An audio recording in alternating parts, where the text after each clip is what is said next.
Dobar dan, poštovane kolege. Vlada je danas na 175. redovnoj sjednici usvojila rebalans prijedloga budžeta Republike Srpske za 2018. godinu po hitnom postupku, te prijedlog zakona o izmjenama zakona o izvršenju budžeta Republike Srpske za ovu godinu također po hitnom postupku. Više o ovom informisat će vas ministar finansija, gospodin Zoran Tegeltija. Izvolite.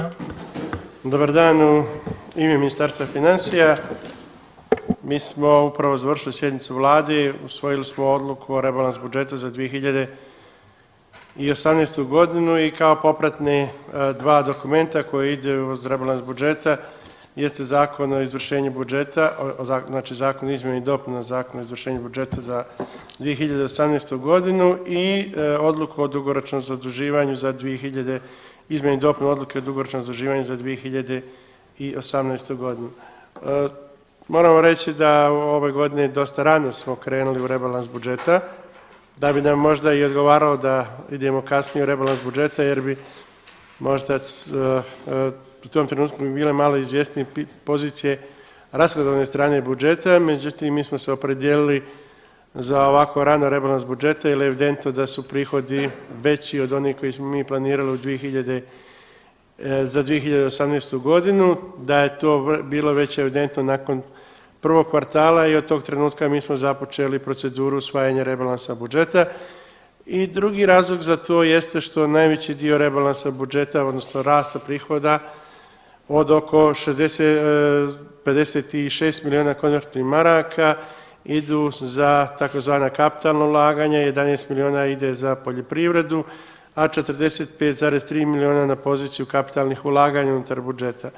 Da bi se ti svi projekti mogli realizovati na vrijeme u 2018. godini, potrebno je da na vrijeme donesemo te odluke, jer kasno usvajanje rebalansa budžeta i stavljanje ovih sredstava na raspolaganje dovelo bi u situaciju budžetske korisnike i sve oni druge koji budu dobili ova sredstva od kapitalnog ulaganja da ta sredstva ne mogu da iskoristi. Znam da vas u principu uvijek najviše interesuje informacija o našem ukupnom budžetskom okviru. On je 3 milijarde i 424 miliona konvertibilnih maraka i veći je za 87 miliona od budžeta za 2018. godinu, koji je iznosio 3 milijarde 337 miliona. Kad govorimo o najznačajnijim strukturi naših promjena u budžetu, kad govorimo o prihodovnoj strani, osnov za rebalans budžeta jeste rast takozvanih izvornih prihoda. Od 74 miliona maraka govorimo u odnosu na budžet.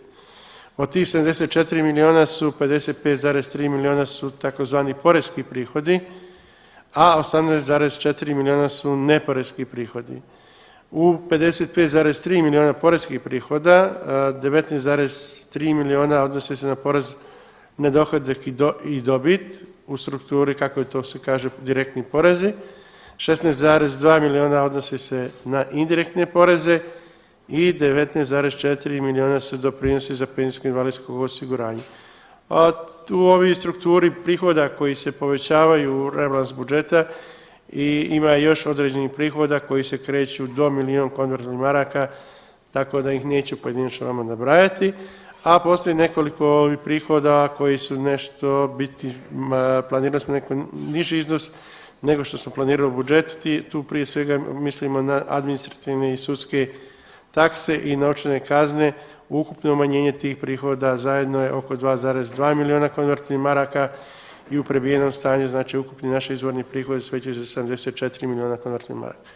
Kad govorimo o strukturi rashoda, ja ću vam reći samo najznačajnije stavke koje su povećale, jako je mali je broj pozicija koji su mijenjale svoj iznos kad pitanje rashodovna strana, ali najznačajnije pozicije jesu 11 miliona za poljoprivredu, Agencije za agrarna plaćanje, 45,3 miliona su za takozvana kapitalna ulaganja, to će biti na tovim pozicijama, a Vlada Republike Srpske će donositi odluke o upotrebi tih sredstava. 10 miliona konvertibilnih maraka planirali smo dodatnih sredstava Fondu penzijskog i invalidskog osiguranja. Odluku o upotrebi tih sredstava naravno doneće Vlada u saglasnosti sa udruženjem penzionera. Planirali smo 12 miliona za klinički centar u Banja Luci i 8,7 miliona su troškovi prevoza koji su nastali kao posle dodatni troškovi prevoza koji su nastali kao posljedica odluke Ustavnog suda. Sjećate se onim pravilnicima o troškovima prevoza koji su bili predmet ocjene ustavnosti i nama su stvorili dodatne financijske obaveze. To su, evo da kažem, najznačajnije razlike u odnosu na budžet za 2018. godinu. Naše osnovno opredjeljenje jeste i dalje da se višak tekućih prihoda na tekućih rashodima usmjerava za otplatu duga i to relaksira našu poziciju kada govorimo o stanju naše zaduženosti. Opredjeljenje jeste da 1% BDP-a iz budžeta odlazi za kapitalno ulaganje. Mi u budžetu imamo gotovo 99 milijuna konvertibilnih maraka na toj poziciji, a procjena Zavoda za statistiku je da je oko 9 milijardi i 990 milijuna naš BDP u 2017. godini. Također, odluka je da 1,5% viška BDP-a, koji predstavlja višak prihoda na rashodima tekućim, koristimo za servisiranje našeg javnog duga. Ti parametri koje mi danas nalazimo se unutar ovih parametara vezano za BDP, ali ja vam samo hoću da podsjetim, mi govorimo o BDP-u i budžetskim prihodima. Ako govorimo o budžetskim prihodima i kapitalnim ulaganjima, onda bi to ne bi iznosilo 1%, već bi iznosilo 2,5%. Ovakva politika, kada je u pitanju kapitalnog ulaganja i usmjeravanja u servis duga, stvara nama situaciju da će doći do daljnjeg smanjenja javnog duga u Republici Srpskoj i ostavlja značajan potencijal za naša kapitalna ulaganja kroz takozvane kreditne aranžmane.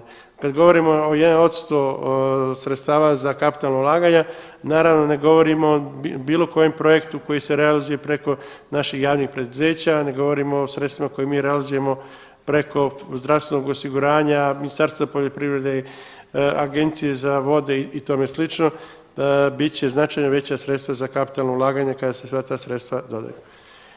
Zakon o izmjenama i dopunama Zakona o izvršenju budžeta je tehnički zakon, njega zaista ne želim da komentarišem, a kad je pitanje odluka o dugoročnom zaduživanju, mi mijenjamo strukturu naše zaduženosti i u suštini mijenjamo samo dva iznosa. Iznos 487 milijuna zamjenjuje se iznosom 540 milijuna. Vi kao što znate i ko pratite vidite da mi ove godine praktično nemamo emisiju trezorskih zapisa. Mi smo odlučili da do kraja godine ne idemo više sa emisijom trezorskih zapisa jer nemamo tih poteškoća vezano za likvidnost i smatramo da je mnogo bolje da to naše zaduženje preusmjerimo iz kratkoročnog u dugoročno zaduživanje. Evo, ukratko toliko o rebalansu budžeta, ukoliko nešto želite da još znate, tu smo. Izvolite. Ministre, bilo je govor, predsjednik je pominjao povećanje plata, imao mjesta u ovoj godini, kako je on to rekao, i očito evo jednu iz kapitalnog ulaganja gdje je direktno novac. Odluka o kapitalnom ulaganju, rekao sam, Vlada, to će staviti na poziciji javnih investicija. Vlada će u razgovoru sa lokalnim zajednicama, sa ministarstvima donositi pojedinačne odluke. Znači, u rebalansu budžeta ne govori se o pojedinačnim odlukama, odnosno pojedinačnim odlukama za ova ulaganja. Ono što je predsjednik, ono što sam ja jučer ispratio medije, predsjednik rekao da se razgovara o mogućnost povećanja plata i penzija u 2018. godini. On naravno da se o tome razmišlja. U budžetu za ovom rebalansu budžeta nisu planirana sredstva za povećanje plata. Možete reći stavke po ministarstvima, je li ima tu nekih povećanja? Pa nema, svaka od ministarstva ima poziciju vezano za troškove prevoza radnika. Tamo Ministarstvo zdravlja će pojaviti sredstva kliničkog centra, pozicije fond PIO će se naravno povećati za 10 miliona i Ministarstvo poljoprivrede bit će veće za 11 miliona vezano za tu agenciju za agrarna plaćanja. Sve ostale promjene su jako male unutar bilo kojeg pojedinačnog budžetskog korisnika. A zašto je kakvih 10 miliona u PIO? Pa nije donesena odluka, Vlada će, znači mi smo planirali u budžetu za 2018. godinu, smo donijeli odluku, planirali sredstva za povećanje penzija od 2% koje ide od aprilske penzije, odnosno sad kad se bude isplaćivala penzija u maju, te će penzije biti uvećane za 2% i mi za to povećanje imamo dovoljno sredstava. Ovaj iznos sredstava stvara pretpostavku da se na neki način može pomoći penzionerska populacija. Naravno, o tome će donijeti odluku predsjednica Vlade u saradnji sa udruženjem penzionera. Jel se to može očekivati onda još jedna povišica ili neka jednokratna pomoć? To je stvar odluke i dogovora predsjednice Vlade i udruženja penzionera. Europska komisija u kvartalnom ekonomskom pregledu konstatovала da je u septembru prošle godine došlo do povećanja rashoda u Bosni i Hercegovini, doduše nisu govorili Republika Srpska federacija generalno, i da je to na neki način umanjilo one pozitivne efekte koji su definitivno prisutni zbog povećanja privrede rasta. Da li se to odnosi možda na kapitalno ulaganje, da li ste dio tih iz privrede povukli ili neke druge? Pa mi kroz kapitalno ulaganje vraćamo privredi. To je ono što je jedino dobro kroz kapitalno ulaganje. Kapitalno ulaganje podrazumijeva da će neko nešto da gradi, neko će da investira. Država nije ta koja ima svoje kapacitete za bilo šta, ni da gradi bolnice, ni da gradi škole, ni puteve, prema tome slučaju. Kapitalno ulaganje su najbolja stvar koja može da se desi privredi. Mi nismo povećali rashode po bilo kojoj poziciji kad je u pitanju Vlada Republike Srpske, kad govorimo o tekućim rashodima. Jako smo zadovoljni zbog mogućnosti da povećamo naša kapitalna ulaganja i svi pozitivni efekti koji su se pojavili kao rezultat prihoda, a nisu ni jednoj marka koja je upotrebljena za takozvane tekuće rashode u smislu rasta plata, materijalnih troškova i tome slično, već sva sredstva, kao što vidite, usmjeravamo u kapitalno ulaganje. Izvolite. Samo ministar, pitanje gdje je premijerka i ministar unutrašnjih poslova Luka su prisustvovali na sjednici i da li se može raspravljati na sjednici o smjeni ministra Lukača, pošto je pojedini mediji su posljednjih nekoliko dana prenijeli tu informaciju? Predsjednica Vlade predsjedavala sjednicom Vlade i koliko ja znam u 11 sati predsjednica ima sastanak sa vama ili sa vašim urednicima. A da li je možda bilo priča o smjeni ministra Lukača? A zašto bi bila priča o smjeni? Pojedini mediji su prenijeli zbog ove posljednje situacije u bezbjednosti. Pa valjda znate da ministar financija ne komentariše špekulacije medija. Zakon o likvidacionom postupku, to je iz vašeg ministarstva, čisto malo da nam pojasnite suštinu. Zakon o likvidacionom postupku nije u ovom trenutku nešto što u ovom trenutku posebno Vlada razmatra. Smatramo da nalazimo se u izbornoj godini kada su kapaciteti rada parlamenta jako ograničeni. Zakon je sa mnogo izazova kako ćemo ga dovesti, kako će ga zajedno sa Ministarstvom pravde ga trebalo urediti i nismo fokusirani na taj zakon u ovom trenutku. Jel to neće naći na skupštini? Zavisi na koji zakon mislite. Ima jedan zakon koji priprema Ministarstvo privrede, ono je spremno. Ako mislite, to je zakon koji priprema... Da.